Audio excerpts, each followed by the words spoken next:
What's up, everybody? Good morning.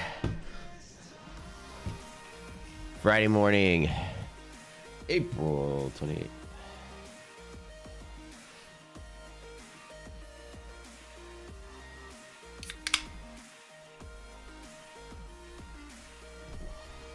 All the pre-market earnings today. Give you a little mixed bag. Some things up, some things down. Surprises are all over the place. Look at these 30, 40, 50% surprises. Interesting to see that. Good morning, all. Hello, everybody. Quest, Laser Chicken, John Rad, Garrett on, Lucky Luke, Etar on, Louis, Michael Beavis, Early Birds.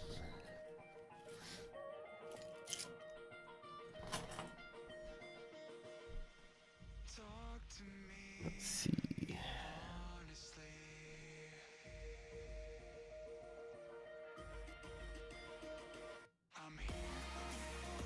It's been a good trading week. It's been a good trading month, actually. Interesting.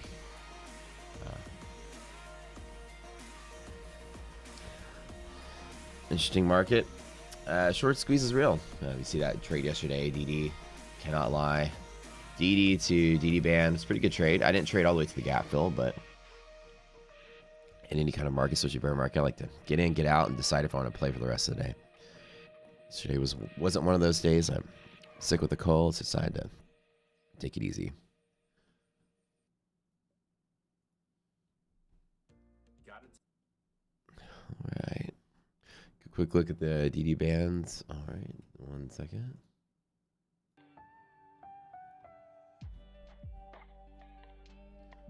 That was great, right? Traded up through here and then rallied way until the end. Then we had Amazon earnings, kind of went up and came all the way back down. That was a pretty good troll that happened. So let's see, DD bands looking nice and stable, rational, near the lower end, which is good. Gives us room to move to the upside if it's still going to happen. I'm going to say that I expect today could be one of those days where we do have a wick and come down. It looks like, you know, equilibrium. The market is pressing right here. So I would be surprised if we end up kind of similar place. It's still that consolidating phase. There's really no reason for the markets to move higher. So there's no catalyst other than preparing for next week's earnings. VIX is in control of any volatility. Obviously, VIX in decay. There is no possible volatility. So it'll be very interesting to see if this squeezes up and volatility comes back. And VIX is going to interact with Triple B and then probably take a bounce if there is a rally day today. So just watch out, because it always gets really sticky and you have some volatility start to appear when VIX reacts with any kind of pivot. 2 minutes till market opens.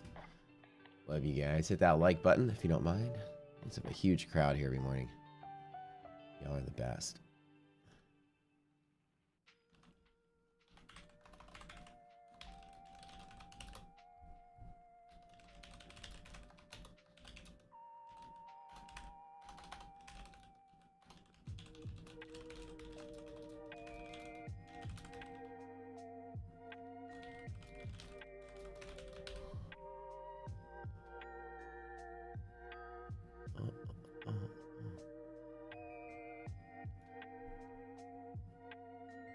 Did y'all happen to catch that podcast Ash and I were on?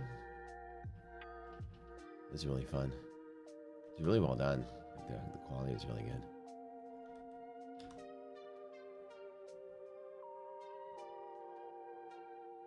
Got a minute till market opens. Okay, I'm gonna probably take today easy. I still have like a really bad cold, so.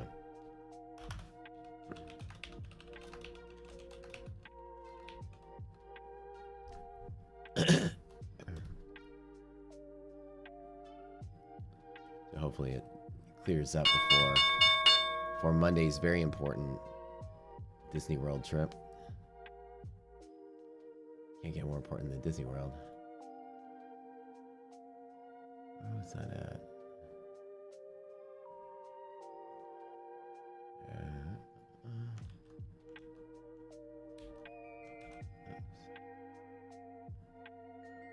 All right. Market's starting to move here. Resilience have you watched the video, Gabe, on resilience? The video, well, if you watch the video, you should know what resilience does. First of all, here's the gap fill on SPY. We need to clear this guy out right here. Make sure we have that Pushed aside. Let's go here. Okay, right out the door. Oops, let me refresh. Oh, let me make sure refresh pop over here.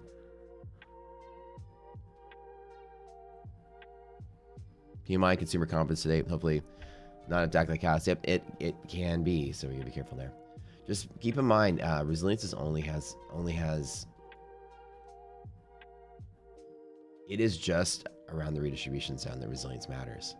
Like it being 30, it being 80, it being 100, 100 stocks can be selling while being outside of this box, and it's not going to affect resilience at all because resilience is conditional to certain aspects of price. So it doesn't just move and price moves. That's what I'm saying. You guys get so ingrained in technical indicators that y'all think that when things move down, indicators should move down. That's because all technical indicators are very weak.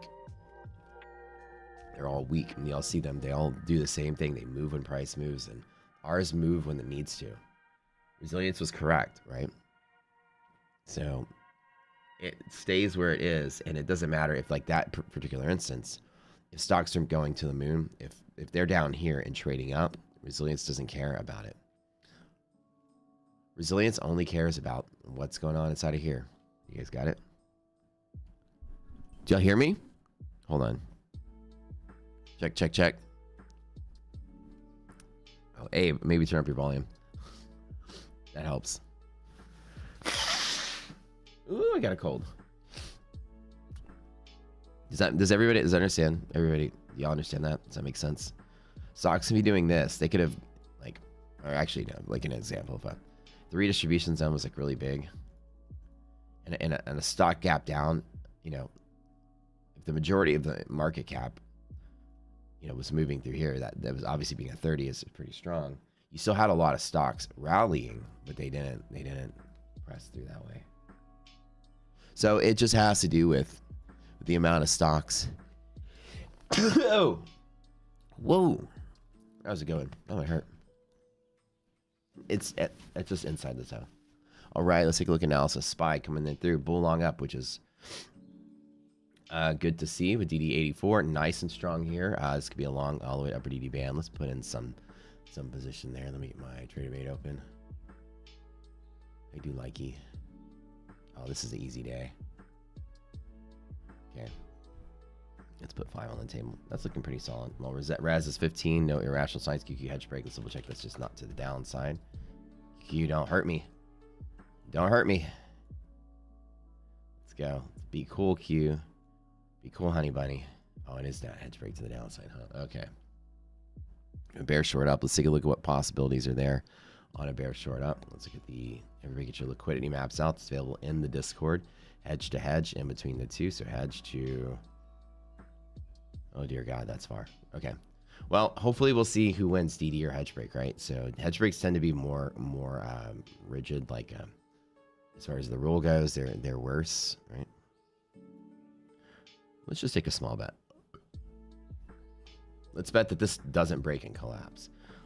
So the higher before lower. So let's take a look at UVXY. Just double checking. Res is negative. That Nasdaq's only grows. Thank you, Amazon, for ruining our day. There's a hedge pressure interest here, so be careful if we do start to sell and volatility picks up. That's very sensitive on the VIX right there, so just be careful. IWM. Let's take a look at Amazon after this too. IWM, mean reverting long up. This is just there's that first resistance there. Yeah, it's gonna be a pretty sticky day. Hopefully it does turn around and go up. There is a catalyst potential coming through pipeline today. Let's go to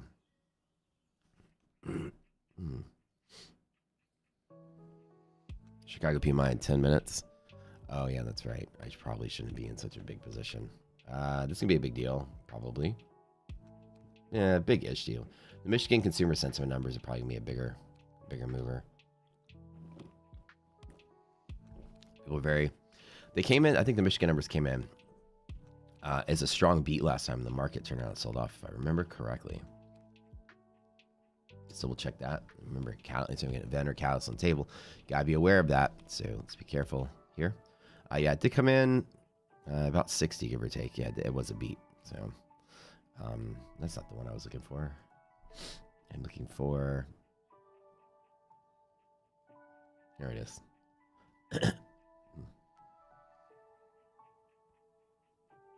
Came in at 63.5, so it came in very high. That was looking slightly better, right? Clean out some of this. Okay, y'all. What's up, guys? Okay, I like the long setup here. Nasdaq is looking really gross though, so I really don't know about this. Spikes pushing the upper RDZ and resilience is trying to hold itself. QQQ hedge breaks. If you're here about IWM, also hedge break would be to the upside on IWM, so it's a tie between Russell and Nasdaq. So you have index divergence here. This light should be yellow. We haven't repaired the code on that yet, so it's still this index rule is still broken. It's being worked on today. This is a light bulb here. Interesting. Okay, I like it. I like it. Everyone, smash that like button if you're here. Good morning. When it's shown outside of redistribution zone, it can 5 support resistance.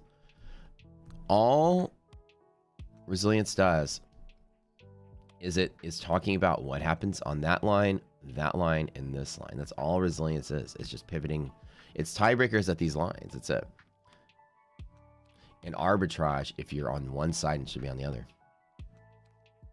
So if you're inside the box, resilience is not like you guys are used to, right? Technical indicators telling you direction. Indicators down, market must move down. Indicators up, market moves up. No, it is. We are the new generation of indicators, right? They're smart indicators. There's not really smart indicators out there. They only do something under certain conditions. So inside the box,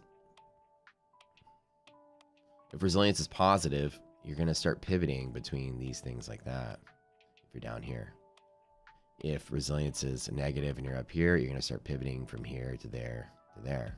It's going to start to push one side or the other. If you're outside of the box and resilience is negative, you're going to bounce off the pivot if it touches it. It's a tiebreaker at each one of those points. And you can think of it like that. If you're up here and resilience is negative, it's going to want to be down here. So remember, resilience is positive, it's going to want to be up here. It's going to want to move to fill the gap. Resilience is negative, it's going to want to fill the gap. Resilience is negative, bounce off the box, bounce off the box. So only when it gets there, you make that decision. If you're up here and resilience is getting lower, like if resilience is a 50, becomes a 40, becomes a 30, I don't care about the number. If it's positive, it's positive. If this starts moving here and resilience is still 8, 9, 10, then I'm still long. So you just look at the number that it is when you touch either one of these pivots. That's it. So right now, let's talk about this. Nasdaq resilience is negative, right? So it's telling you that resilience is, or Nasdaq is going to be more comfortable down here. And in a worser case scenario, it's going to want to be down here and pivot off of this box. Okay, so you already see that behavior, right? Right out the door. So who wins between Nasdaq and the S&P? Well, every single time the S&P wins, except for the times it doesn't. I love when I say that. So what makes the Nasdaq win today? Or the S&P win today? So the S&P is a more diversified market cap. More often than not, you will see the S&P tug the Nasdaq into its right location. Look at that for PMI coming out in a couple minutes. And the S&P and Nasdaq resilience are both fighting heavy to go to the top side. And then of course, IWM hedge break to the upside. Very clean here, right? Index divergence, the code is not correct for some reason. It's not doing the right thing. It's missing one part of the logic. Let's say it's not that it's bad. It's missing one part of the new logic. We changed the logic on it. Just keep in mind the divergence.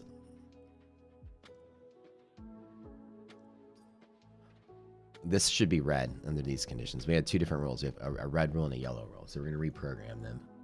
So it says yellow when it should say red. We're going to say that when one's positive, one's negative, the snap is going to be really hard. So IWM hedge break to the upside and if we break out of this bull zone, is an illiquidity pocket. That is really sharp. This is good. This is a good setup for carrying the market one layer higher. Now, again, we have a possible catalyst coming through here, so don't marry this trade. Just take it out on a date. Maybe call it back for a second date, but get in, get out. This is not going to be a day where you just, commit. Take your time.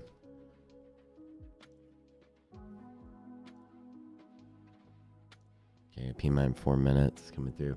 It's gonna be really. I'm really gonna be more curious to see what happens in 19 minutes, to be honest. Okay, nothing really in the news. It's really alarming today. What are you guys trading? Yeah, so you can see the sensitivity there. Look, Amazon is falling into a liquidity pocket. Amazon pulling down today. This is creating a little bit of an effect. It's interesting. You have QQQ hedge down, IWM hedge up, and we have to have those that logic put in there as well. To say.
All right, let's see what we got. We got those numbers coming out pretty soon.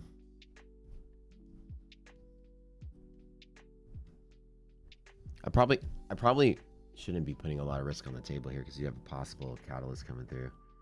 Probably chop this down. I think it's 750. I can lose $700 here. So $700 would be this guy needs to fall all the way down to 41.35. That's too close to the edge for me. I don't like that. See, that's what I'm saying. You have to hit a home run on these first trades right out the door.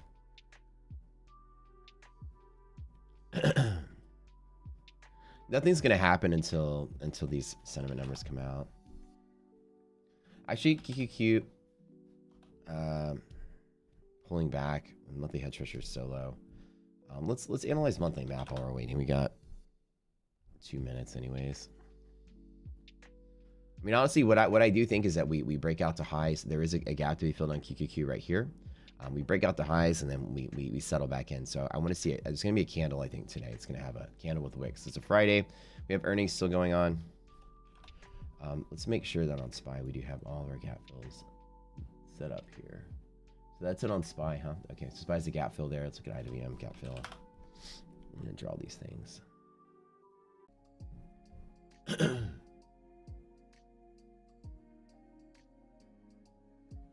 Yeah, my mouse started locking up. Like, my mouse was moving really slow, and I was like, what's going on? My encoder literally crashed, so we're back. All right, we get some numbers coming out. Oh, let's see what we got here. Let's go ahead and do this. Oh, we're pushing up. Okay, cool. 845 coming through. Where's the data? Where's that data coming through? Come on. Let's make sure everything's good here. Bringing the upside of the box. Good deal. Good deal. SP gap on the way. DD positive. Set that upper band. Well, DD is coming to 0.77. This is good. Again, like, let's see how this is working here. Again, I'm still slightly nervous about this, but I do like this one. Just want to get this, put some buffer on this account. Let's let it roll.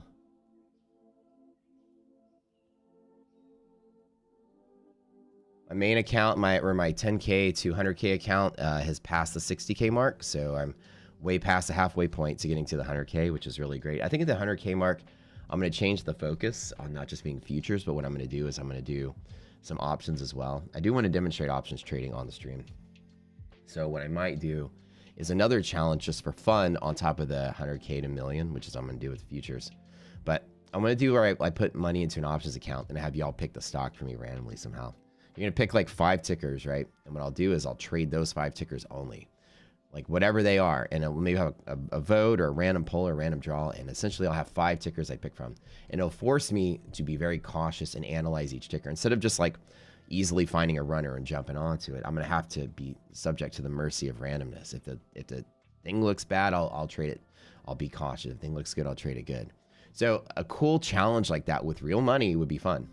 Let you guys, like I said, maybe we'll put some kind of bot or something on the stream where everybody types in a submission and then it spits out a laundry list. I don't know. That'd be fun. I don't like this index divergence. I think I'm gonna just put some profit in. I need the 2 to settle out really. Let me put that in my pocket.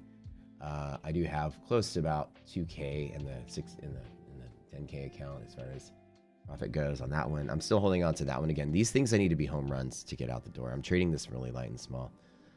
We do have another possible catalyst coming through. I'm going to let it. All right, the S&P's looking good. That Russell's carrying the market today. Russell hedge break looking solid. Since we are irrational, it's still through that since 5 zones positive support half gap. Yeah. So I encourage y'all to watch the videos, and I know I haven't been live because of all the stuff going on in my life lately. We've just been real busy. I'm going to be in Disney World from Monday till Friday, so another week of no stream not only no streaming YouTube or Zoom, any of that will be gone. When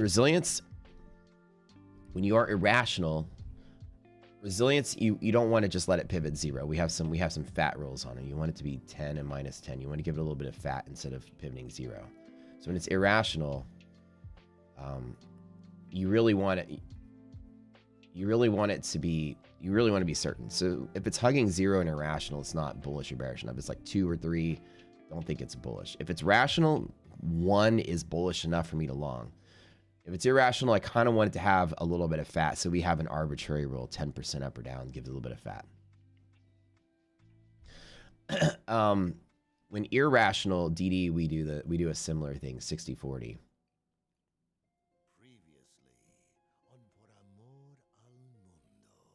Commercials. All right. So DD, 60-40 when irrational, and it's 50-50, or pivots 50 if rational. Does that make sense to you guys? You understand that? So it's essentially, it's like I want to give myself a little more confidence and just ride on the edge. So being that we have irrational triggers, right? QQQ is hedge break down, and I have a note for them to put subtext here, down, up, to kind of show which direction. QQQ, hedge break down. IWM, hedge break up. So you have competing pressures, right? Typically, the more diversified index wins. It's very rare that the QQQ will bring anything down. If you think of the risk of these things, the small cap is higher risk than tech, which is higher risk than the entirety of, and the QQQ just jumped back up above hedge pressure, which looks good.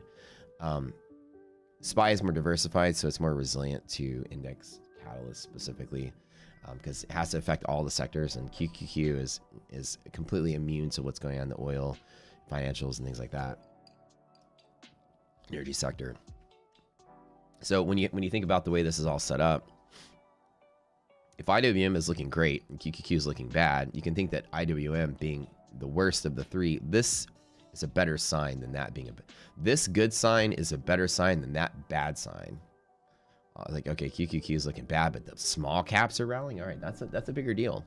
So people are risk on IWM. That's great for the market. It's definitely bullish sign. So when I look at this, they're competing with each other, and index divergence is on, which it should be on.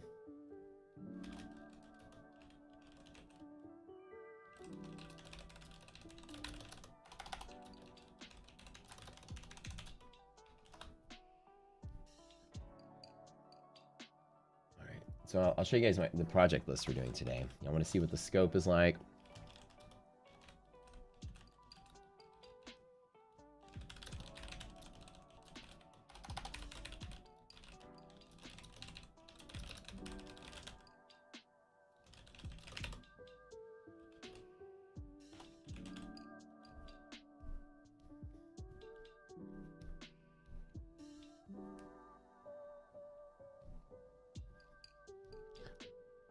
I would say that the fact that NASDAQ is selling off and IWM is rallying hard. So NASDAQ is trying to crash to the low side. IWM is trying to crash and trying to squeeze to the upside. Which one's going to win? Well, you got SPY looking great, IDM looking great, NASDAQ looking bad. It's very, very hard to think that an Amazon or a couple of smaller ones are going to break the entire market, but we'll see. We got Catalyst coming up 7 minutes, or IBIT coming up 7 minutes. Be very careful. I have a doorbell ring. I'll be right back.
Nicole just surprised me with some DoorDash kolaches, and you guys don't understand what Texas kolaches are. First of all, if you know what real kolaches are, they're not even real kolaches. Oh, there's a stowaway. What are you doing here? What are you doing, cat? There's a cat in here.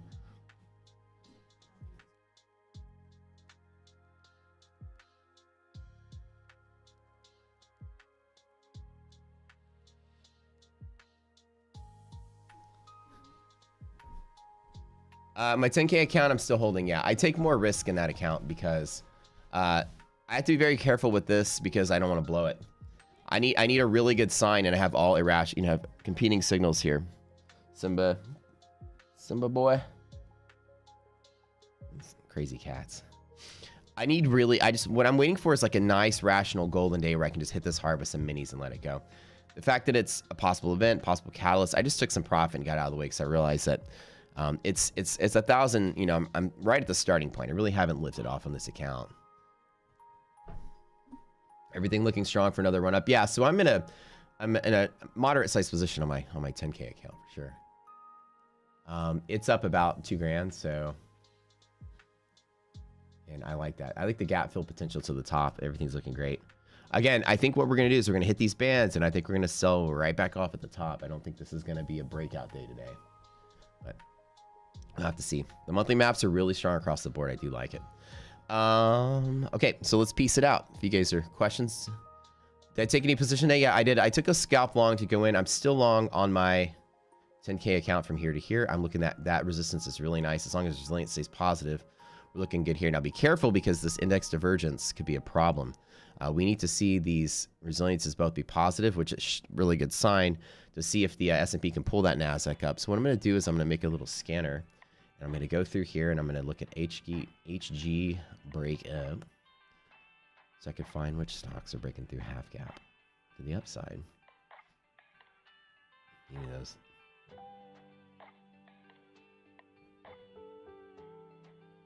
Which ones are on the edge here? As resilience is changing positive there on NASDAQ. Just see what some of these other ones are on Amazon looking bad.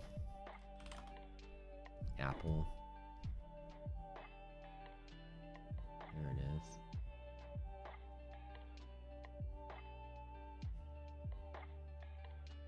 I think that's interesting. Let's take a look at this. Oh, it's not half gap breakout.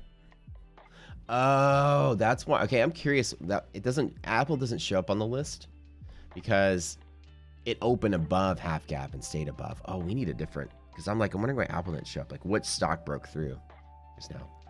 I need to change the logic here because this is similar to another effect that we have. You guys, some of you programmers may understand what's going on here. Apple's initial condition for the day is above half gap, so it's not a breakup condition. It is a above half gap condition. So we can't sort by breakups. We just need to sort by above half gap. Oh, so breakup condition. I forgot I did program it that way.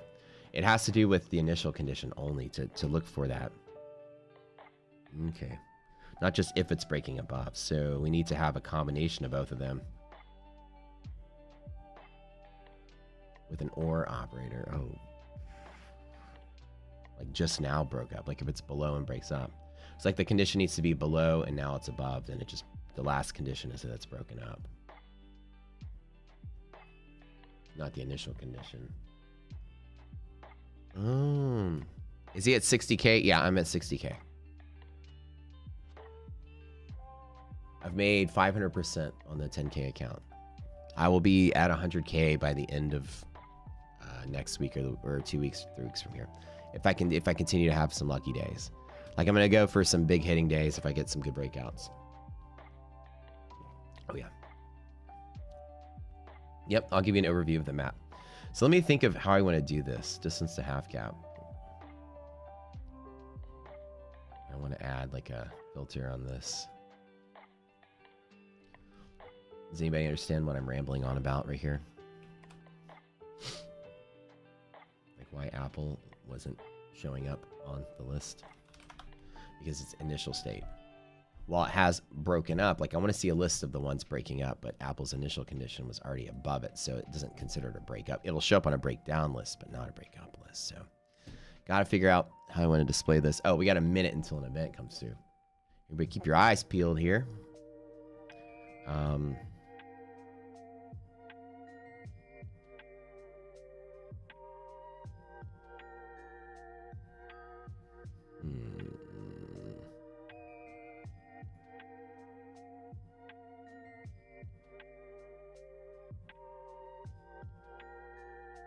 Here we go. Get those numbers coming out. Make a quick read on that. Chicago PMI was earlier, 48 on 43. So we have the Michigan consumer sentiment, 63.5 came in at par. Expectations came in slightly under. So was this a bad news is good news sort of situation? What do we got? Markets responding slightly to that.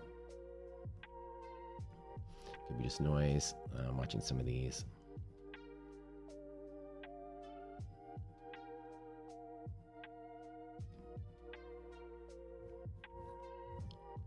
So there's another condition for strategy that we're going to do S&P only and NASDAQ only. That way we can filter only the S&P and NASDAQ. I'm going to change that logic. Breakup or breakdown shouldn't be initial condition. Okay. I don't feel, it's not too alarming on this one here. NASDAQ resilience. NASDAQ just, again, real sensitive that Apple pulls back a little bit there.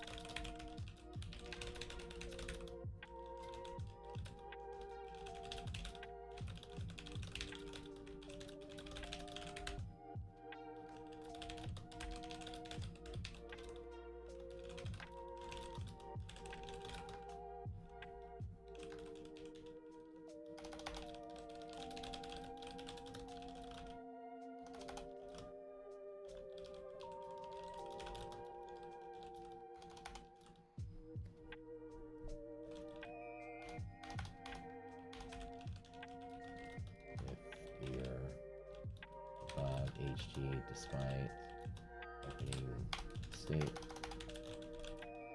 then break.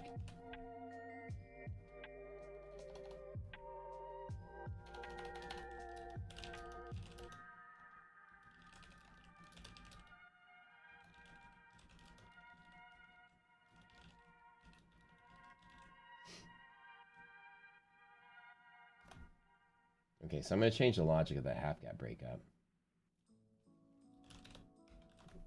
So ideally, what's happening, I'm typing something really quick. I still like the long, everything looks nice and steady. Everything looks good. So what happens on what's here is, I'll give you an example. If you open above half gap, then what we're doing is we're taking initial state is greater than half gap, okay? Is above. So if you are above and you break below, breakdown equals true. If I sort by a breakdown, if you're above, then breakup will always be false, because breakup is looking at initial state to be below to break up instead of current state. So I'm rewriting the code for half gap breakup to look for current state. So if you're like open above and you trade above, there is no break. Breaks are both false. You break down here, it's breakdown, break up, break down despite the initial condition. So I noticed that error on the scanner filter. So that's good, because it'll be easier to see. I was like, why Apple's not showing up on the list, because it did break up. That's the reason resilience did pop up, but it wasn't showing up on the breakup list because it already opened above. So it would show up on a breakdown list because of the initial state. So me just doing some coding on the side, or some pseudo code really quick for my dev. Take a look at. We'll have that in the next patch, because I like the idea of breakup meaning like not relative to the initial state, but relative to like, why is resilience going positive? Which stock was that right now, right? So which one just brought through? Took upside entry on 17th candle. Very good. Nice. Okay, everybody killing it. Was about the asset. What about a sword on market cap? Yeah, so that's another thing we should do as well. Is filter by just S&P and NASDAQ. That's going to be one of the things. Sort by market cap. Let me add this as well.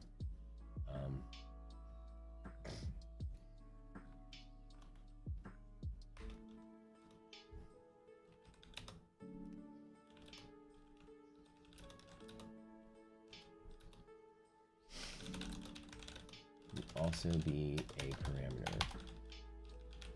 Okay, I put. Okay, so let me read you guys a cool project list from here.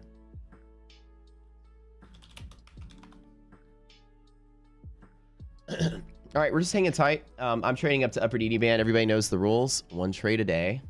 I'm starting to sound like Barstool Sports here, like Mike. I mean, like Dave.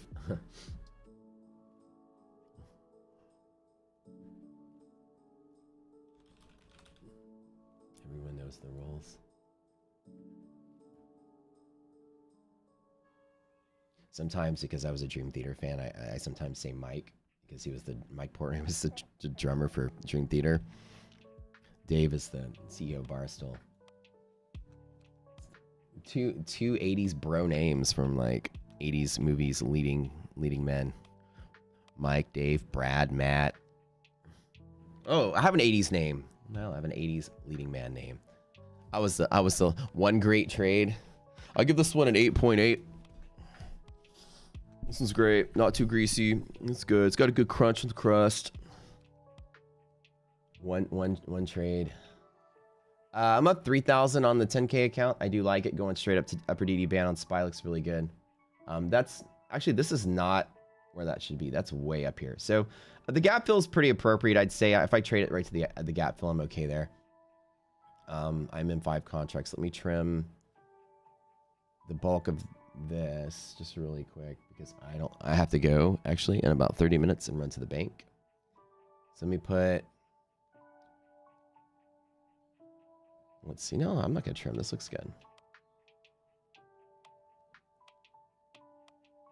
On the next green up, I'll just take 2 off and let 3 run. That gap fill at 41.17 is the first gap. Let's check all the gap fills first. Remember, when you're trading indices, you need to monitor all of them. Is there a resistance on any one of them? Nope. QQQ is about to hit a liquidity pocket in the middle. Okay. IWM right here. I'm about 4,000 profit now. This is looking good. Oh, illiquidity pocket on Russell. Let's go. All right, that looks great. I don't think there's anything else in the way. Looks good. Let's go, baby. Daddy's going to Disney World. I need money to buy lightsabers and blue bantha milk. And I'm gonna go to Universal and drink me some butterbeer.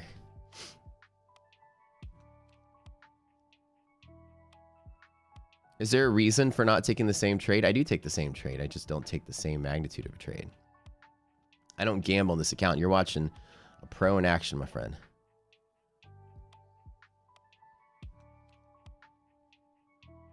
Okay, I'm going to lock in. I sold 3. I'm going to hold 2 as a runner. I'm up 3,300 on that. We'll just hang on that, because this is going to be resistance for a little bit. Because each account has different conditions. So if I'm trading the same way in either account, now I trade the same direction. Let me get then let me mislead you there. I will never be long one account and short one account. I'll never wash myself doing that. That's something I never will do. If I'm long in this one, I'm long in that one. But because they have different conditions, they have different drawdown limits, they have different risk tolerances, they have different goals. There's no way I would trade them identically. Trading is not about picking direction and getting the direction right. Trading is about identifying reward to risk. The risk is too high because the stakes are too high at this point in time for that particular account. The other account, the stakes are very low. I don't get kicked out of that account. I'm trading a moderate size, 5 contracts, very moderate for 60K. That's my normal position.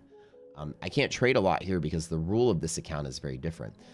These funded accounts, the first thing you have to do is lift that account off of the starting point.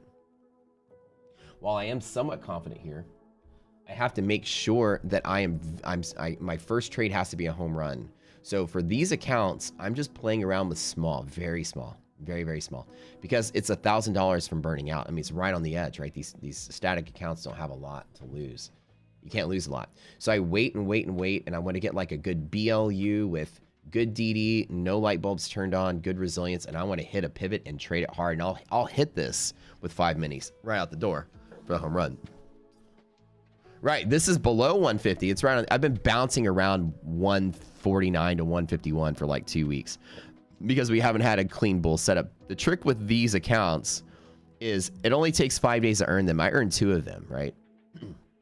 They're very easy to earn if you're good at trading. I earned actually 3 funded accounts back to back to back. If you guys remember, I earned 2 $150,000 accounts and I earned 1 $250,000. So I earned $550,000, $500,000 worth of funded accounts in a 12-day period. So both of these guys took me 5 days to earn 2 of those, and the other one took me 12. So let me tell you how I'm going to trade this. I just kept 2 as runners to fill the gap. A catalyzed by NQ catalyst. What is this one? Oh, hold on. Do we have an open? Oh, that's close. That's close. Okay, we're good. What's your experience with hedging volatility? As in, like, you're long the market and long the VIX at the same time? Like that particular? Like trading long-term monthly out-of-the-money VIX calls? So that you get low theta and you're just holding cheap, or not cheap, I guess moderately expensive insurance in case the market does collapse while consolidating. Is that what you're talking about, Crims? So if you're long the market and long the VIX, basically is you're just buying insurance in case a random event comes through and volatility spikes way through the roof. It provides you a buffer against a margin call. And a lot of funds and firms do hedge volatility around key events or around key earnings. Well, the monthly map would tell you there's no volatility expected right now, period. At least in the S&P,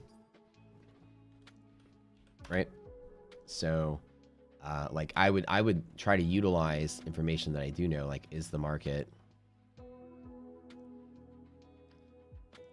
guiding? Is there any volatility to come? Like they would pre-position volatility. So if it's no expected volatility coming through, like I would hedge volatility in times when you see those big deviations. Volatility gets bigger here and here. So like in this week, I would hedge volatility there. In this week, I would hedge volatility there, like as you're approaching this day.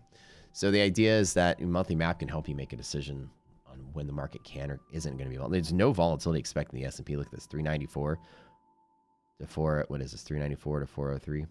This is 100 points of range. This is not much. Barely 100 points of range. The S&P is going to be mild for the next 2 weeks. Gets slightly bigger going into FOMC, which is here. But let's see what my other trade is doing. I mean, it's money I didn't have before. Let's take it. That's 4K. All right, let's pocket that. I am kind of going to go sit down and chill and eat my breakfast. All right, I closed out the other trade. It's a 4K profit, give or take. Close out to show you guys I'm out. There it is. So this one 3,900. This one 227. Good deal. Nice job. The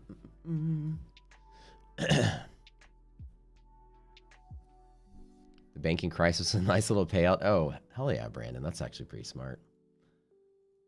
Yeah, you have that. We're in a liquidity pocket with DD at 79. Statistically speaking, if rational, we should float. Okay, so if rational, when you say we should, think about it like this, right? Let's start. And I always have to tell people this, right? If you're coming into Rocket Scooter and you are not going through and learning the videos and learning all the conditions, you have completely wasted your time, and you're wasting my time writing me your sob stories. If you come in here and you don't spend 3 months learning our tools, this isn't related to what you said, Bison. This is just a general speech because we're getting 20 members a day now, new members. So it's crazy that there's such an influx of people skipping right to the end. If you need to spend 3 months learning everything, okay, Spies at the gap fill, so I closed everything out. Do y'all see that? That's why I closed. Let me ask why you closed. There you go. Gap fill, I'm out. First resistance, take it. I'm done. Easy peasy. So, all right, so I'm out. We filled that gap on the S&P. It's important to always have your gaps there. If you didn't know that, you're not ready for prime time yet. The idea is that we're going to teach you guys a lot of stuff, you guys and girls here. You have to go through all the courses. You have to spend 1 to 3 months learning everything we teach. These lights that are irrational to the right, if any one of those lights is red or green, red or yellow, you probably would benefit from not using anything inside of Rocket Scooter. You don't touch anything. Like, the rules we tell people are, in your first 3 months, don't try to trade with discretion. In the first 3 months, do whatever you normally do and wait for perfectly, we call them like golden setup, where there's no lights. They're all red. They're all green. And then you get this, and this. We call them the big three: resilience, DD, and liquidity map. These all point in the same direction. This points up, that's bullish, that's great. Or this is bearish, that points down, that's bearish. When they all line up and these are green, you can make 1 trade a month. And that's all you need to do sometimes. That 1 big day a month. You wait and wait and wait and strike and wait and wait and wait. So you're out here trying to gamble all day up and down. No offense, you likely won't be good at that. That took me half a decade to get a feel for how to scalp and day trade and get in and out the right spots. This is not something you will learn from a video lesson or from a week in a thing, or the indications will not tell you that. There, each thing in here is conditional based on other things. And we teach you the conditions, we call them inside of our, if you go to our training program, we call them qualifiers. What do you do when QQQ is irrational, IWM is irrational, and they're pointing different directions, and resilience, one's above, one's below? Those are all modifying what I'm going to do. You may not have known that, but every once in a while, I'll get a message or an email. It's like a sob story. Like, man, I got in a Rocket Scooter and took a trade, and I thought the signal, I thought that every once in a while, most people will join Rocket Scooter and really take trading and their money seriously on their own. So they'll join our program or anybody else's program, because we're not handing you trades or giving you trades or influencing your trades. We're just a trading platform, right? So we all come in, you'll come in here and it's a week into it and you're like, man, I don't understand why you already said it. You don't understand. If your first sentence to me is, I don't understand. I thought DD did this. And I'm like, what are you going to, remove my kidney after your first week of med school? Also, you have to understand all of the pieces.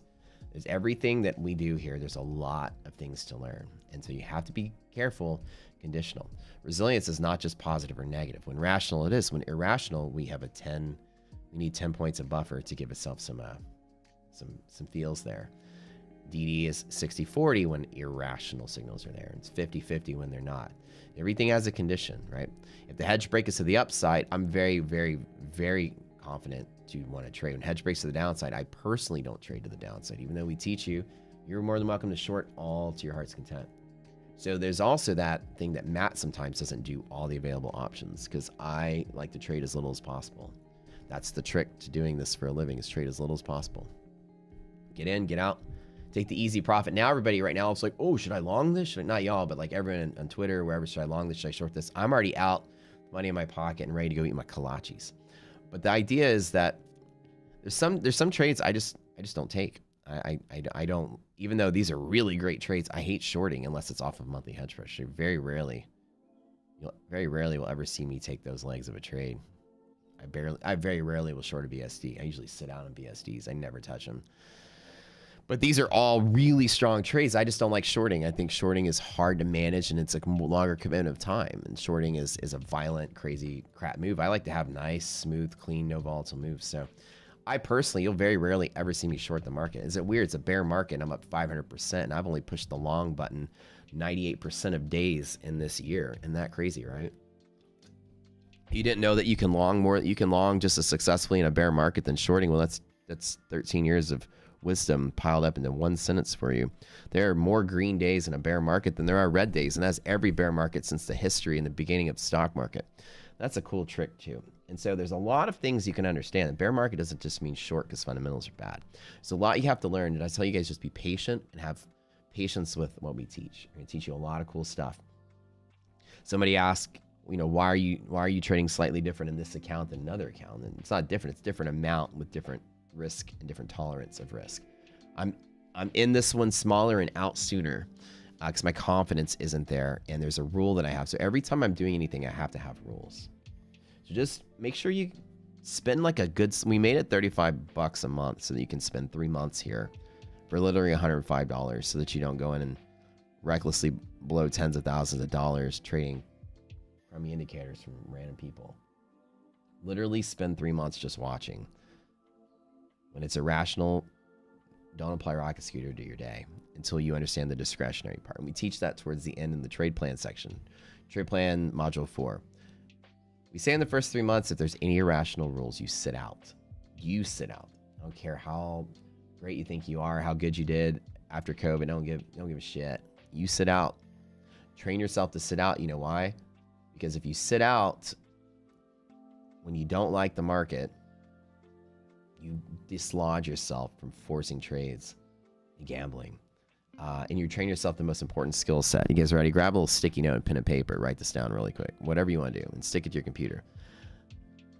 You must learn how to detach yourself from the market and not feel the need to make a trade no matter what the market is doing. I don't care how far up it's going, how far down it's going. I don't care if it's rallying to the moon, it's up 100%. If you feel like you're missing out and that's the reason you've acted on a trade, you might as well take every penny in your trading account and cut a check to charity, because it'd be better for you to give that to a worthy cause than to give that to some shit guy in Wall Street who stole it from you because he traded against you because you're overtrading and gambling.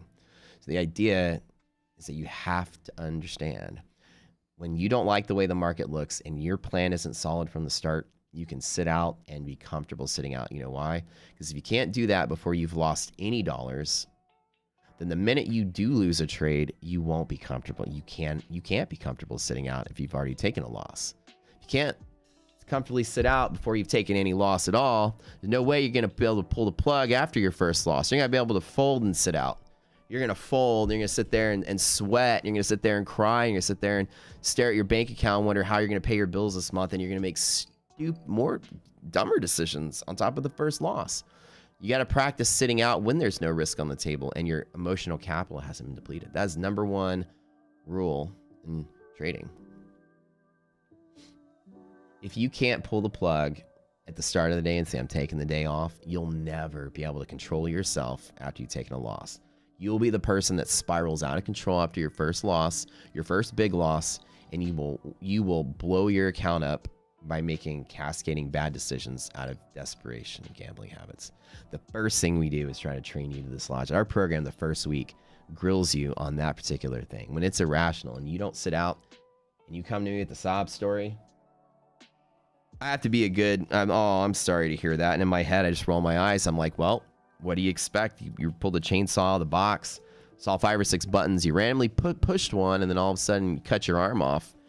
Don't come crying to me. I'm going to be very tough with you as trainers.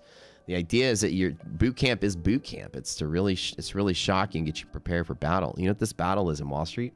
These are people with really nice cars and really nice private jets and really nice mansions that want to take every penny you have to enhance their life and put it in their pocket.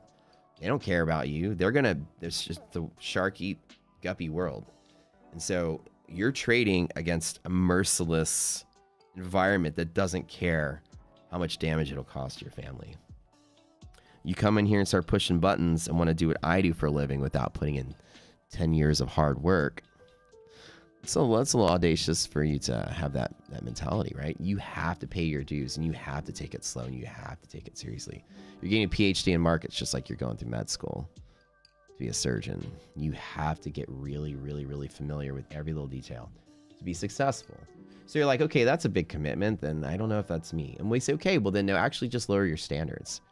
Okay, I'm probably not going to be successful for 5 or 10 years. So let me take it slow. So at least in 5 or 10 years, I still have money in my pocket as I'm being a shit trader for 5 or 6 years. Okay, I'm cool with that. Let me just be a shit trader and lose money. Let me trade really small for the first year. That way I still have money once I get better at this. Like, that's the best way to do. The secret is to trade as little as possible to get the job done, and make sure that you always preserve your capital. Number one rule. Keep that money in your pocket as much as possible. Your money's on a fishing line like a lure. You want to throw it out and you want to reel it in as quick as possible and be in and be out, because the stock market is random. And we take that stance here at Rocket Scooter, right? Stock market's 100% random. Some parts of it are predictable, like the parts we exploit. Under certain conditions, the predictability is better than others. Nothing's 100%. Well, DD said this, the market did this. If I had an indicator that worked 100% of the time, I'd program it and go buy a private island and let it just make me free money. The market requires discretion at all times. You might have jumped in on the first day when something that worked 97% of the time, well, your trade was the 3% it didn't. I mean, nothing is guaranteed. The stock market is random. You have to adopt that philosophy. There's certain things that are more predictable than others, like if there's arbitrage or something like this particular trade, it was a high probability trade. It's not predictable that that's going to happen. I'm betting that will happen because it's a higher odds that happens than that happens. Okay, let me take that bet. Well, how confident am I? Pretty decently confident. These all look good. That looks good. This is kind of cautioning me a little bit. So I've hit 5 contracts, my normal position size in the 60K. This have different rules. This needs to lift off at 148,750. This account goes bust, and I got to start over with another 5-day sprint to earn another one of these things. I can't take any risk at the low. It's statistically faster for me to just wait until I get all signs pointing up or all signs pointing down, and I strike it hard with like 4 or 5 minis, the max they give me, and just build an immediate buffer on that first trade. I take 150 and turn it into 154, 155, and then I just slow trade from there. That way I can lose 3 or 4 days in a row and still not bust. Because if I bust on that first trade, okay, well then it's just 5 days to start back over. That's the better trick. And this DD band's up here though. So the reason I'm trading this one differently is because I didn't have all the confidence here. The QQQ edge break had me a little concerned with the resilience bouncing around. So I took 5 micros. That's 1/10 of the position they allow me on max size. So I don't take a large amount of risk. And then of course, I'm just trying to inch this account forward. I know I'm very confident that it's going to move higher, but I still am not confident that I'm far enough away that one mini can't bust this account, because it can. 20-point drop and I'm done. If a catalyst comes out of nowhere and drops a risk interval, one mini will bust me. I can't do that. I have to be able to trade outside the window of a catalyst. So if there's an event at this time, an event at that time, I'm trading in between the events. I'm going to get in, get out, bounce hard, hit it hard, put some buffer. Now I can breathe. Now I have a real funded account. The day you start this funded account, don't consider that being funded. You need to put a big buffer on that first trade. And we had a whole class on what we call buffering the first trade in a static drawdown. That's the secret to winning static drawdowns. You just wait until a home run trade comes out and you hit it. Now they have the 40% rule, which is fine, right? You can't have your windfall be 40% or greater of your total gains, but it'll be 100%, which is fine. Then you just whittle that 40% down by trading small over the next 5 or 6 days, small and consistent. Then you come below 40%.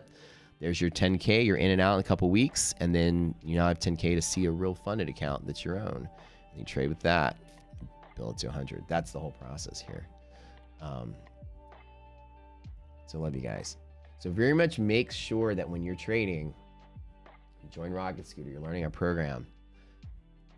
The first thing we teach is risk management. Why?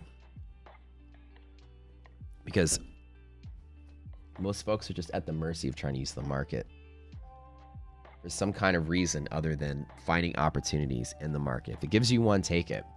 It's not, okay, I'm missing out on this long, I'm missing out on this short. Every trade I take is planned from start to finish. The amount, where I get back in, where I get out, where I stop, it's all planned. It's very rare I do something off the cuff. And if I do, I say, guys, I'm gambling. I'm waiting for 2 o'clock to come. So I'm waiting for 2 o'clock because when it comes, that's my gamble. I'm waiting for that random market to give me what I want, right? And I announce it, okay? I trim my position. Like, I make sure it's very known that I'm doing something outside of a plan. But if you don't know all the pieces of the plan, it's really hard for a week or so. First thing we teach is risk management, position sizing. The lights mean something. Any of those lights are red, I trade with 10% of my risk, as you watch me do on this elite account. Why? People are like, why are you doing the elite account on stream and the 10K account off the stream? Well, 10K account, I'm pressing it a little harder, even when irrational. It's a little more dangerous. It's pros only type trading. I typically should be only trading 1 to 2 minis, right? But I am taking bigger risk in that account, trading my normal position size. I'm trading the 50K account like it's all green, which is something that if I did on stream, people will start to see a pro deviating from the rules a little bit, and then all of a sudden I'm gonna get a bunch of sob stories in my Discord. Well, I did that too, and I'm like, well, I don't control your trades, right? So I'm showing you the smarter way to trade. In this elite account, I committed to doing a 45-day sprint with the elite account, just to show the caution it takes to build a funded account. You see me just inching around in this account because I haven't got a really clean, straight signal the last couple weeks. But I mean, hey, look, the market's literally gone nowhere, and I'm able to survive, and that's what you want to. That's what you want to train on, surviving. So that's the sticky note. Write that down. Like Matt told me, my goal as a trader is to survive at all costs. With no money in your account, your career is over. That's the one thing. Like, you get fired from your job as a teacher, you just go to another school. You get fired from trading, it's because you busted your account. You can go beg people for money now, or you can't do this anymore. All that education goes to waste. Imagine if you got fired from your job as a doctor and you have to go back to medical school again, pay all your dues again. It's terrible tough. So make sure that you learn that rule number 1 is when irrational, we say if you're here 3 months, irrational is the first thing you learn at Rockseer on day 1 is you get 5 irrational rules that tell you when market's random with margin calls. And that's a good enough indicator for you to say, oh, cool, I'm gonna take the day off. If you want to do that, like I said, I can't tell you what to do. Now, if you are, we say, greater than 3 months here and understand all the conditions, when irrational, you can make discretionary choices. You're gonna weigh your bets one way or the other. Okay, that's really strong. That's really strong. This one's kind of and I talked about it today. Okay, well, this is negative, this is positive. What's the Russell doing? Oh, Russell's breaking hedge to the upside. Okay, my bias is now therefore slightly more bullish than bearish. This is up, this is down, that's not so clean. That's good, that's good. Okay, it's all decent, but let's be careful on that NASDAQ. I'm going through the scanner. What stocks are doing that? Oh, it's Apple. Okay, let's watch Apple for a little bit. You see, I'm just cascading into trying to understand why I'm seeing these discrepancies. All signs are pointing up. So I'm trying to decide how much I want to bet by finding out what oh, it's just Apple. Okay, it's just a couple tech stocks, NASDAQ breaking hedge, but the more risky small cap breaking hedge to the upside. Okay, I'm slightly more bullish. Let's check what volatility is doing. Like, I'm walking you through my brain. This is my brain commentary. It's like, it's just quickly check. Okay, yeah, VIX is in decay. VIX is just kind of selling off and it's not becoming more volatile. All right, I trust this. Oh, there's a gap fill in the way as well. It actually was right here. He filled a gap on the S&P. Okay, so there's a gap fill. All signs are good. We haven't touched either DD band, so the upper band, or they're going to push towards the upper before the lower rule might work. Okay, so let me just say I am maybe 70, 80% bull, 20, 30% bear. Okay, slightly more bull than bear. Let me take a bet. And I come over here and I go, oh, I'm only $1,000 away from busting. Anytime you're in a trade with an account, you must calculate how much one risk interval will lose you. That's about how much the market will raise or fall on a random news event. 31 points, okay? That's $1,500 a contract. This would make me lose $1,500 if that coin flip event pushed in the other direction. I would have blown up this account, being in 10. So being in the market at all, with my fishing line out, dangle my lures in the water, with one contract, it makes me want to pee my pants. I'm that nervous, okay? Because all it takes is a random tweet, market goes here, and the account's gone. The size must be such that one risk interval maximum drop does not blow up your account. That is the trick to the position, max position size. So I shouldn't have been in 10 micros, but I did go a little heavier because, like I said, I was slightly more confident to the bull side. It wasn't like 50-50. It was like, okay, NASDAQ is the only thing that's looking bad. Russell brick and hedge to the upside. All right, I'll take it. Let me leverage him pretty heavy, but let me get in and get out pretty quick. Other than that, I would have put in maybe 2 or 3 micros and let it ride to the top for the same trade. So if I would have done 2 or 3 micros to do the same trade in the other account with a really small position, I would have made the same amount. Either case, I bet heavy, got in, got out. So I was like, let me just remove some of the risk and then just call it. So all of those decisions, right? You're sitting on, this is 13 years of wisdom. You're like, okay, he never said all that on the stream. Well, that's all going on in my head.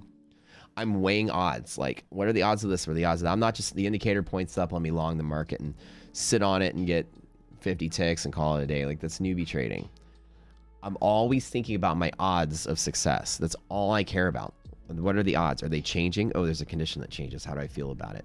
I was very confident. Now I'm not so confident. You know what I'm doing? I'm counting cards at blackjack table. I see them, or poker. I see another card flop over, and now I'm shifting. Okay, my odds just calculated. I needed a jack, and it flipped over a 2. Okay, so the odds of a jack next time just went up. The 2 helps that guy. Ooh, his odds went up. Shit. What do I do? You're always thinking like that. I'm always chewing through probability. We try to put it on the screen to give you that help. There's a number there. There's some numbers here. There's some light bulbs here. These are your card counting. I mean, it's the way to do it, right? Does everything look good now? Everything looks great now. Everything is pointing up. QQQ caution a hedge break to the downside and popped right back up. That's good. IWM is gamma squeezing to the top side. Everything looks great. Everything lined up right now looks pretty good. SPY just filled its gap, and I usually only trade to the first resistance anyways. There's a gap fill in the middle. Trading to the upper DD band or the lower DD band on the DD rule is something that we do have. So there's a rule that states it's going to want to touch this upper band before the lower, or not touch the lower first. But if there's another resistance in the way, we call our exit targets. There's 5 rules there. Yellow line, red line typically is outside of the bands. That's what I'm saying. You got to go through all the course. Inside the bands, I look for gap fills or opposing walls. Most of the time when I hit a gap fill, that's my trade. I'm done. Yesterday, similar thing. I traded just from here to DD band, and I called it quits. And I set out of the rest of that. You might say, Matt, you missed out on a whole lot. Well, I don't know. Did I? I mean, I'm up 530% for the year. Am I missing out on anything? Or are you missing out with your mentality? Think about it like that. I'm going to go eat my breakfast and just call it a day. I love you guys staying in here. Psychology is the most important thing in understanding what you're trying to do. Get in, get out of the way.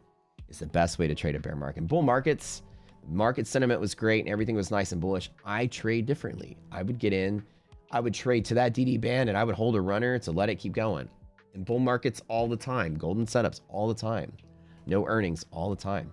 In a bear market, I take what I see and I walk away. I'm 530% for the year. It doesn't come from over trading. That comes from sitting out or trading smaller. You're not confident when you know your conditions, or trading heavier if you know them, but cutting. The minute we touched that gap fill, you saw me when I said I'm trimming heavy, right? I took of the 5, I closed out 2, and I said I'm going to hold 2 as a runner. And then I said, you know what? I have a cold and I have to go to the bank at 10:30. I'm not going to be able to watch this. Do I want to fight this all day to hit that next run up? That's about 20 more points on 2 contracts. It's $2,000 more dollars. I'm gonna close it all out. And that's exactly what I did. So bear markets are very much like, you gotta get in, gotta get out. You don't want to be susceptible to the sensitivity of the market from catalysts and events and announcements, Fed rumors, whatever. Just stay away. I'm gonna read your comments really quick.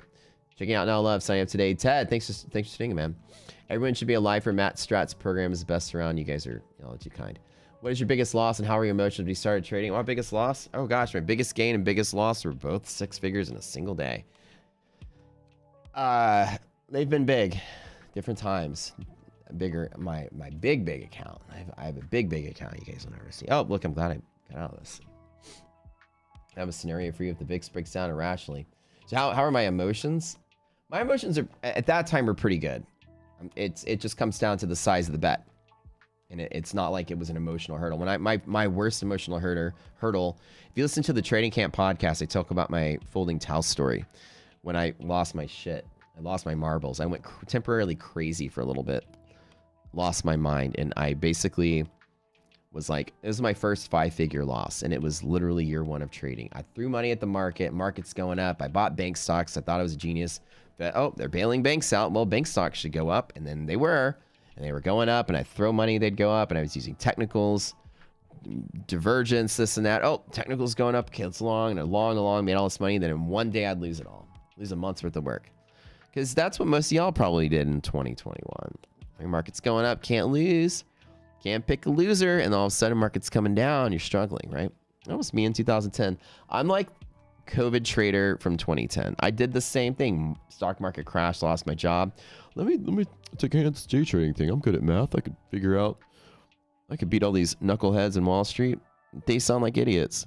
Yeah, bro. I'm gonna buy some of those oil futures. You know what I'm saying, bro? I'm like, look, dude. I'm math genius. I'm gonna whoop your ass this market. And that shit humbled me for years. I couldn't make a dime. You gotta learn. These people know what they're doing. It's a different world out there. You don't walk in there with book smarts and walk away with money. You walk in there with book smarts and you walk away with a bruised ego. Okay, so you can't beat the market by outsmarting it. That's for damn sure. You have to learn the game, and you have to kind of like put yourself into exactly the right mode. You can't be too smart. You can't be too dumb. It's kind of an interesting thought, right? So yeah, I'm like, oh, dude, kidding me? Like I was an undergrad. I'm teaching fluid mechanics at a college. Like, come on, dude, that's like advanced calculus, like differential equations. Like, this guy's got nothing on me. And then I'm like, why am I losing money? Wait, what? Well, that was so hard to stomach. Let me tell you that. And you get to learn to humble yourself and really be at the mercy of this market machine. It is infinitely smarter than you, especially with computers now. The machine is smarter. The people may not be.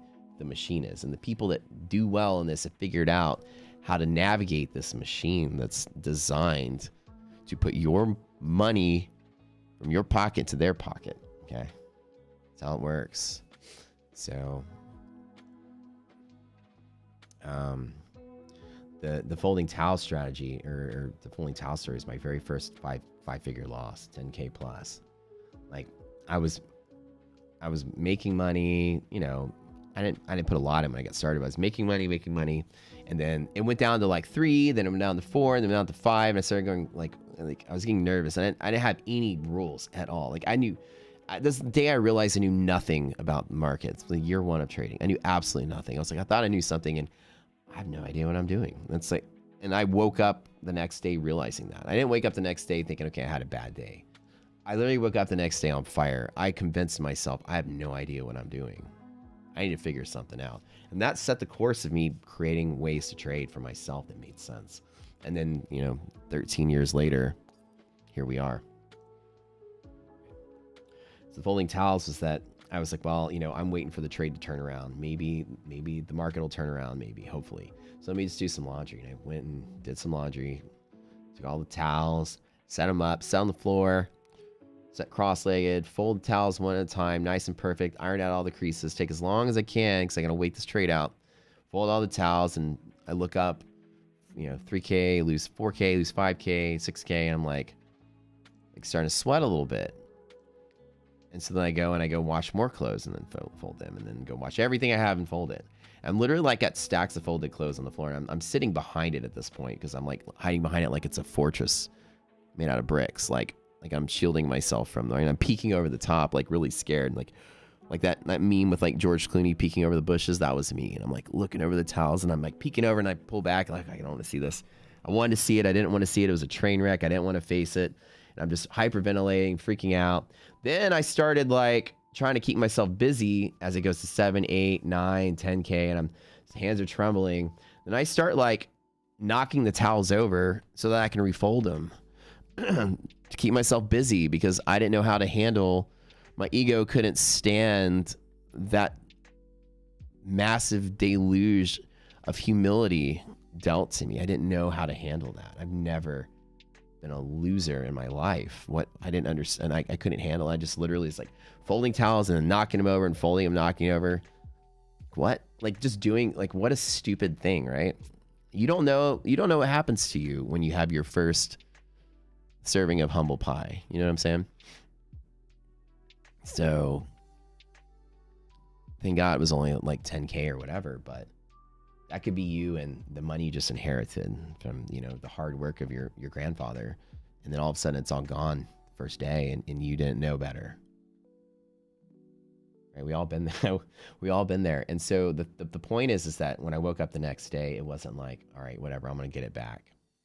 I woke up the next day and I don't remember. If I remember correctly, I didn't do anything for a while. That day scared me. And I knew that I woke up and I was like, I don't know what I'm doing. I really have no idea what I'm doing. And like, I think I just was lucky up to this point. Like, let me learn trading. Let me figure this out. And I kind of started trying to build, like, I went and like, I was like, maybe I should get some books. The books all look stupid. They all look like the same crap. And then I was like, well, let me just start playing with it on my own. I just started playing with indicators and starting to code things and trying to create something. Okay, let me find something that's, what did work and how did I make money for a little bit, and what didn't work and how did I lose, and just little by little etched away things that worked for me. And that's kind of why, you know, lucky me, I took that loss in stride, and I learned something from it, something very valuable from it. Okay, you got your stuff. If you learn to sit out, you will get good at managing emotional capital. That's it. You have to learn how to manage yourself when you're in a loss. And most people will tell you, I guess maybe if y'all have been here for a while, the folks here have seen me manage some pretty substantial trades, like losses. I've had big losses on streams before.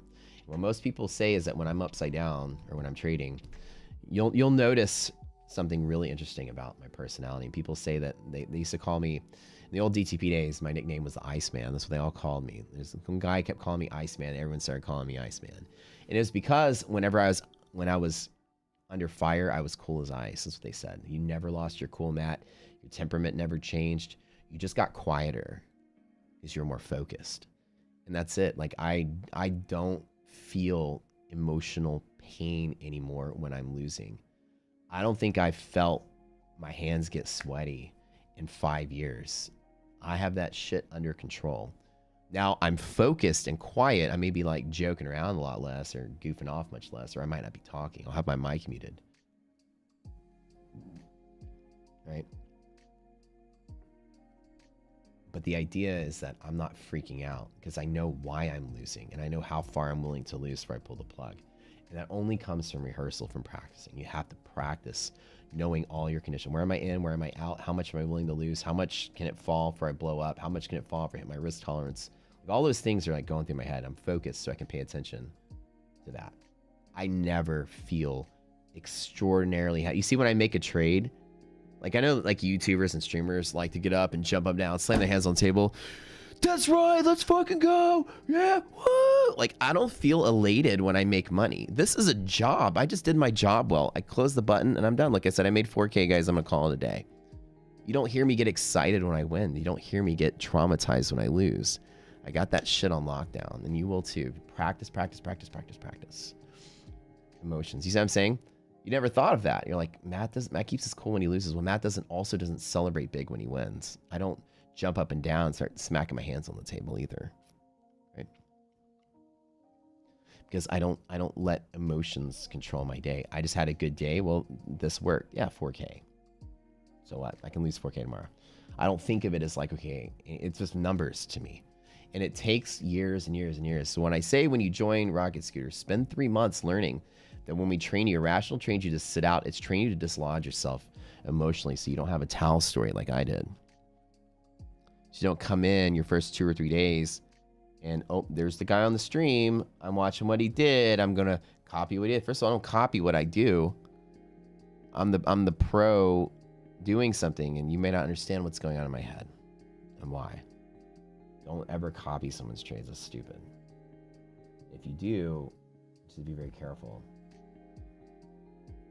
You copy your trades here, we ban you. Actually, that's a rule here. If you find out you say you copied someone's trades, like mine, you actually get banned. It's not tolerated here. So we want to make sure that you know that you're on your own. And that's also part of your psychology. You're on your own. Nobody is looking out for you. You can't believe that we're looking out for your trading account. We're not. Absolutely not. You come to me and say, man, I blew up my account. I need some money for my family. Can I have a refund? You know what I'm saying? It's like, how dare you? Really? Well, we know people don't blow up their accounts a lot, but I'm saying it's like that. My mentality wouldn't be like, oh, I feel sorry for you. No, Wall Street, I'll be like, well, you coming to me for a hand? I don't know you. That's how it is. We have to make sure you understand Wall Street's like, oh, your broker, oh, my account went negative $100,000, broker. I'm so sorry. What can I do? They're like, oh, yeah. Kind of, yeah. Anyways, well, fuck you. You know, you need to pay us. You got about 3 days to do it, or we'll charge you off and we'll, ruin your credit. So good luck. Have a good day. Oh, no, hold on. I know you want to, no, we got tons of calls, man. We can't talk to you. Sorry, got to go. They hang up to you and go answer the next call to 50 other people in the same situation. You got to understand you're on your own, and you have to take that mentality. So you must take this seriously, and we always instill those into you. Of course, secretly, I care about all of y'all, and I don't ever not be a good human being to people that are in need. But you must learn the way that I learned, that this is a very risky world. And so nobody will bail you out. You have to start from the start, bailing yourself out. How you do it? Well, we have irrational rules. I tell you, sit out. Well, again, these stories are designed to scare you so that you know, okay, yeah, I should take this seriously. Anytime in these lights are red or yellow, if you're new and you're like new to trading or whatever, it's whatever style or system you use, these are like, okay, margin calls are probable. Look at that. There's a big, massive squeeze to the upside. What if you tried to fade this and you just got handed because of an irrational? Irrational means margin calls and random. So the idea is that when one of these happen, we have rules. We say in the first 3 months, you get comfortable sitting out. You have control, right? And that's awesome to have that. I'm going to sit out. I'm going to close down. Done for the day. Don't even have to look at it. Let me come back. There will be a day that's not. Okay, cool. Your emotional capital all intact. You didn't take a kick in the stomach. Great. All your money's still there. Great. Come back refreshed. Great. You missed out on something. Who cares? Every day there's a trade. Every day. Every day. You will never miss out on something. Take it from the guy whose average trade time is 30 minutes or less. I mean, 500% plus for the year. You never are missing out on anything. There's no such thing. It's your gambling. It's your FOMO mentality. It's gambler. Doesn't take much effort when you're smart at the machine. You're never gonna miss out. Promise. Okay. Oh, how to do the gaps on SPY? Okay, very simple. Go to daily chart.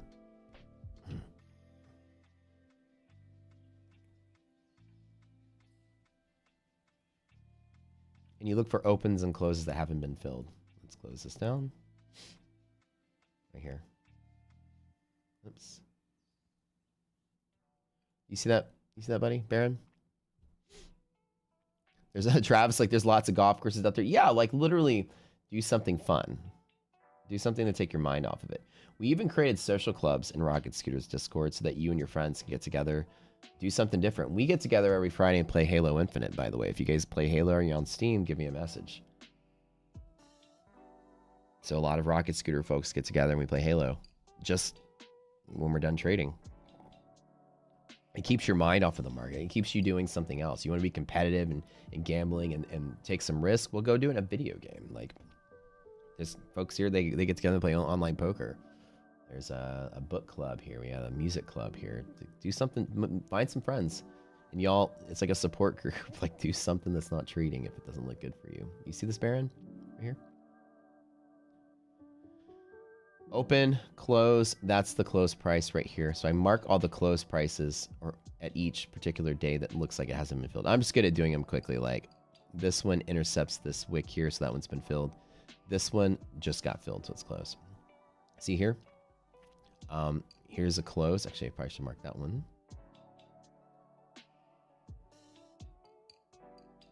Close of the day, wasn't touched, still open. I need to double check that one, make sure, yeah, it looks still open. Again, I'm just estimating these, and I'll go back and double check them. I don't know where this line is here. This is weird. Probably got moved on accident. That's right there. One of the classes in entries and exits, to teach you this process. Filling gaps are always resistances. So if there's a gap in the way inside of DD bands, that's my exit target. I always trade to a gap. It's a gimme trade. Huge sell imbalance to go from here to here. That sell imbalance got undone. The market makers, buyers and sellers met each other at the line. It's a great scalp. You saw your 0DT presentation recently. Are your 0DT ETs actually interest you? Yeah, when I trade options. Again, it's the same thing. When all the signals point up and everything looks great and I find an option that I like, I will 0DTE and swing for the fence. With money I'm willing to lose all of. If I have a $100,000 account, I might put $2,000 on that trade. I'll lose 2% if I'm wrong. I'll get 10, 20, 30% if I'm right. But I will hit it hard, the right option, the right time, and I will very rarely do that, only when everything lines up and looks good. When I do options, I'll show you guys those near-term expiration tricks. There's times I pick next expiration. There's times I get a couple expirations ahead. It has to do with understanding your risk as well. Options are very complicated to trade. Great info, Matt. Where's my trading story posted? At the Trading Camp podcast, they interviewed me probably in December. TCP Trading Camp, Alpha Zeus. So I tell the Tal story there in greater detail, like where I came from and all that stuff.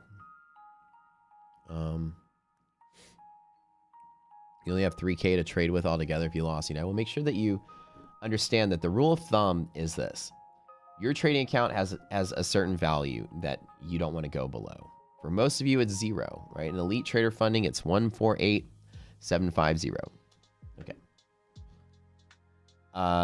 Okay, so you must calculate at any point in time you put money on the table. You go to our Discord.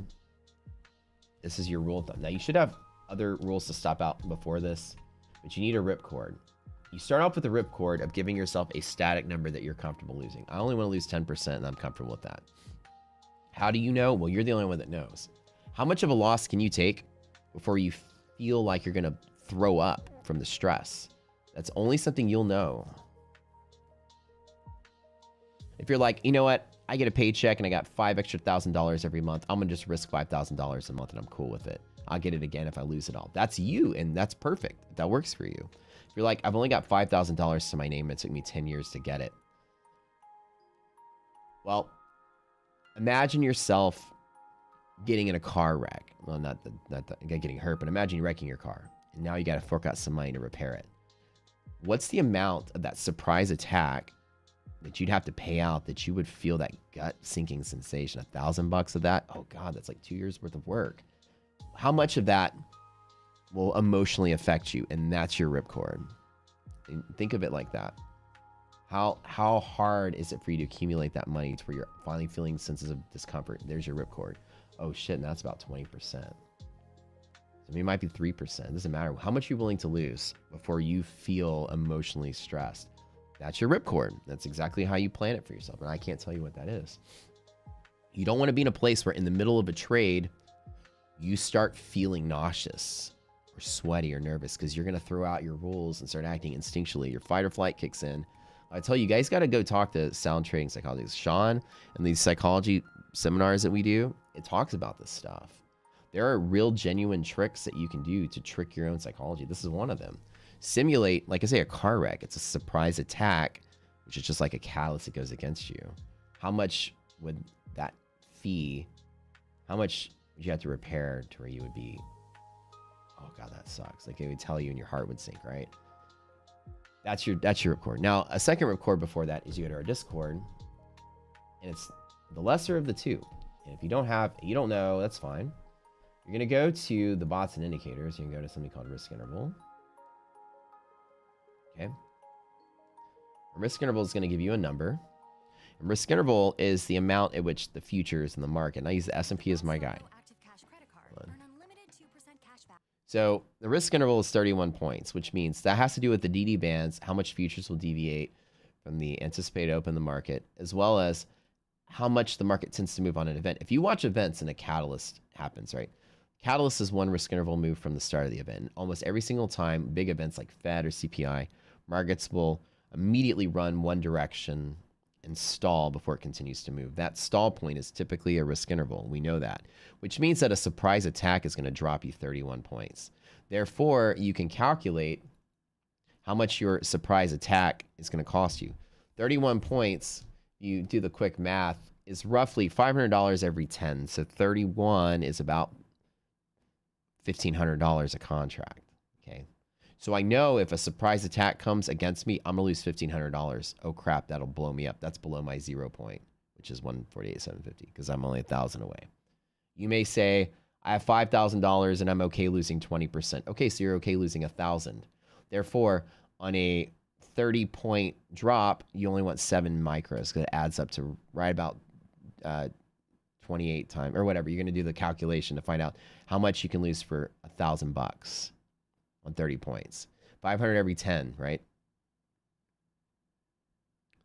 So you want about like 6 or 7 to where a surprise attack comes through. It doesn't make you uncomfortable. So you gauge your position size based on that. And that's why I trade these two accounts differently. This one has a tighter loss than the other one. The other account, the 10K account, I'm willing to lose 12.5% a day to accelerate it to the top because I know my win rate's high and I'm not going to care if I lose 5 to 10K. My span on that account is making between 5 and 10K a day and losing 5 to 10 if I'm wrong. That's give or take. So I'm comfortable with that because I've set those boundaries and I'm okay with that. So I set the limits to be that. This account is different. So each one, you're always gauging risk and emotion. And there's my final little piece of advice for all you guys. Train yourself to sit out irrational. If these lights are red, if I do discretionary trading, I trade 10% of what I normally would do. Okay. So the limit on this is roughly, like I say, 6 or 7 contracts. I was definitely well above that. That's why I got out quick. I didn't like it. Too much risk on the table. So if your normal size is 100 of something and these lights are red and you're skipping the rule of, we tell you guys, learn to sit out. It's actually really important. Like, I want to trade anyways. Then those lights are like 10% of what you normally would do. Like pennies. Like if you have to gamble, put some pennies on the table because again, if that crazy volatile, irrational margin call market goes against you, you didn't lose much and therefore you're not draining your emotional capital. You didn't drain your real money either. If lights are yellow, I trade about half. Any lights are yellow, I trade about half what I normally do.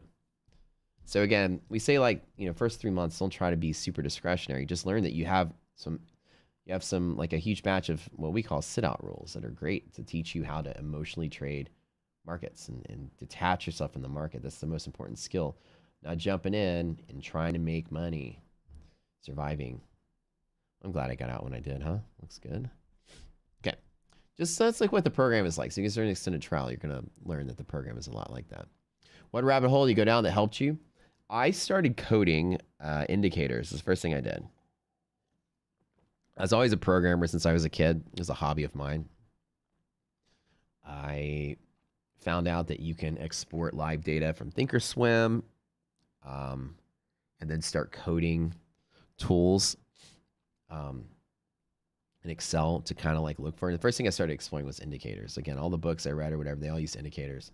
I tried to create some magic recipe of indicators that worked. And it was not just putting indicators on top of each other.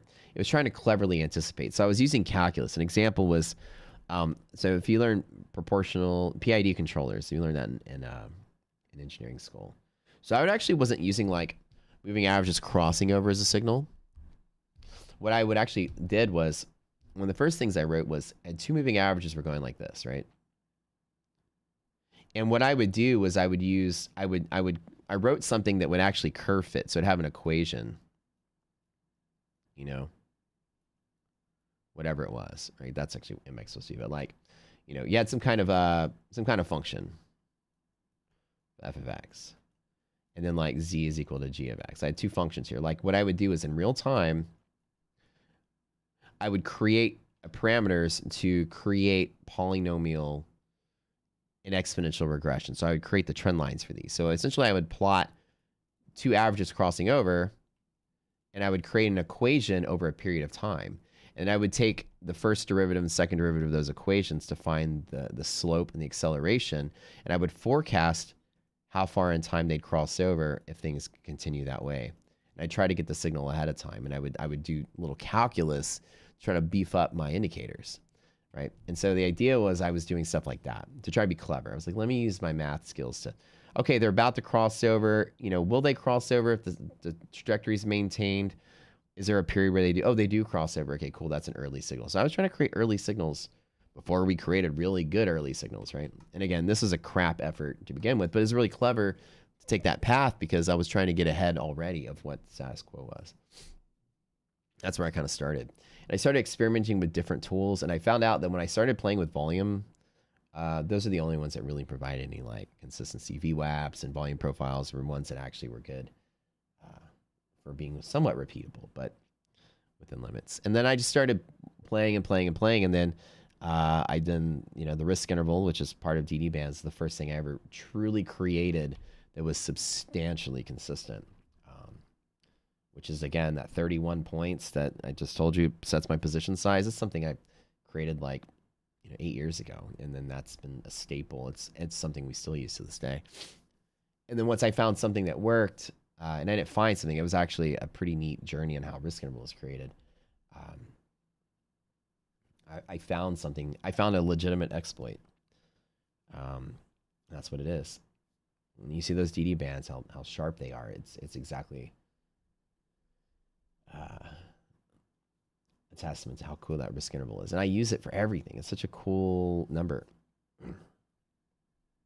It's exit targets, it's risk targets, it's position sizing targets. I mean, it's a great tool. If you don't have a towel story, you'll never make it. Garrett said, yeah, if you've never been kicked in the stomach while trading, you don't know what it's going to be like the first time it happens. So yeah, I love you for that. Emotions, execution is the most important thing. Bartending, UT is on point, but without execution, it's useless. Yeah. Always on your own. It's part of the game. Yep. Look back a year and cringe so hard, Barb. You only have a journal of all the money you've lost from terrible trading. All right, so we'll see you guys. I'm going to Disney on Monday till Friday. I'm going to come back with like 19 coffee cups, a lightsaber, Harry Potter wand. I'm going to also go to Universal. It's going to be fun. Getting to Valorant. Oh, Valorant's cool. I played it when it first came out. I did. My heart's always been with Halo, though, but Valorant would be fun if you guys play. Add me on Steam. Send me a message. I'll squat up maybe later. How long after starting to eval do I go in the special offers drop? Are you talking about our extended trial? Or what do you mean the eval? Service in Arizona, got it. Thanks, Sean. It's fantastic. Oh, yeah, Sean's great. He's a psychologist who teaches trading psychology. It's like, it's very much needed, right? Money don't phase you. As used to be a poker player, won and lost. So bartending gets it, right? You're never rich, pretty much always live paycheck to paycheck.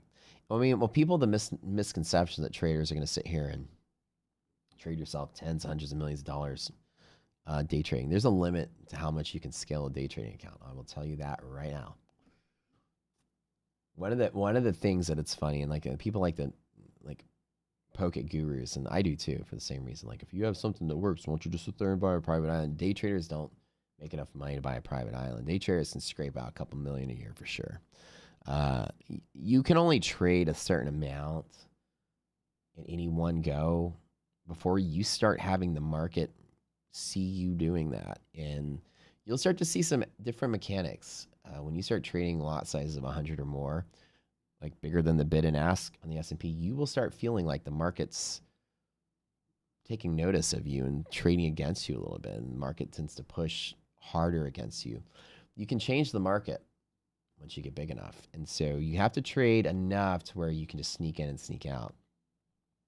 That's why day traders don't become trillionaires, and you just can't scale infinitely.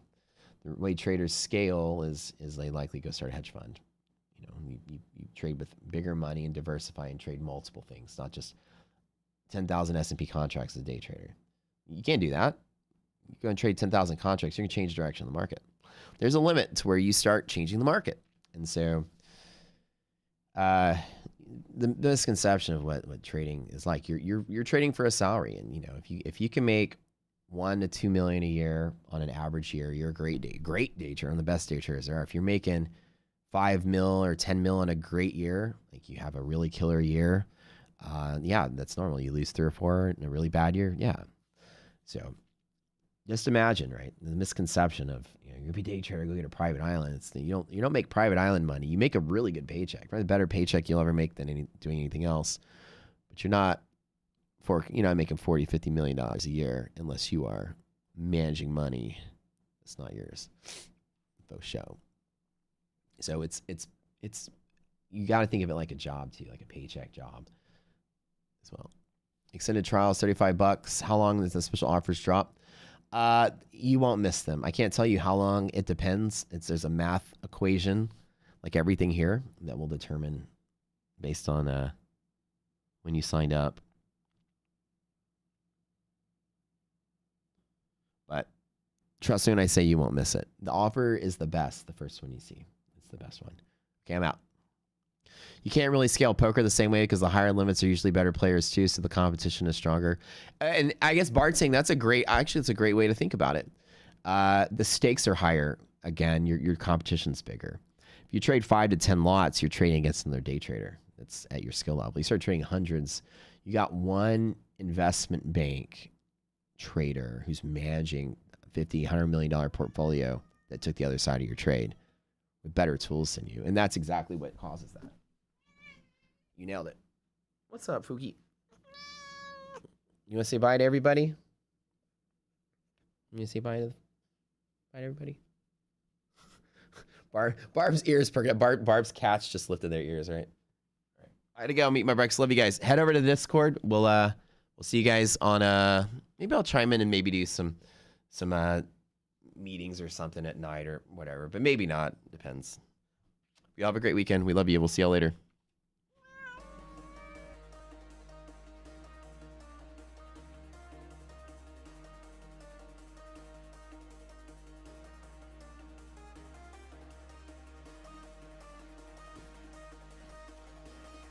But I'll give you a hint about your special deal. You'll get something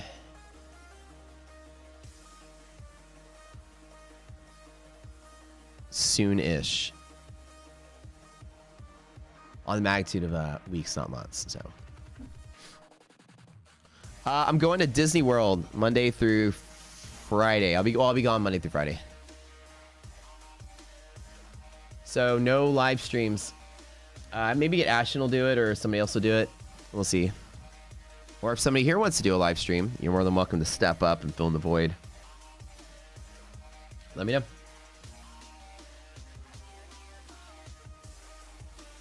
Thanks for tuning in, guys. We'll see y'all when we see y'all. I'll be able to chat in Discord and stuff.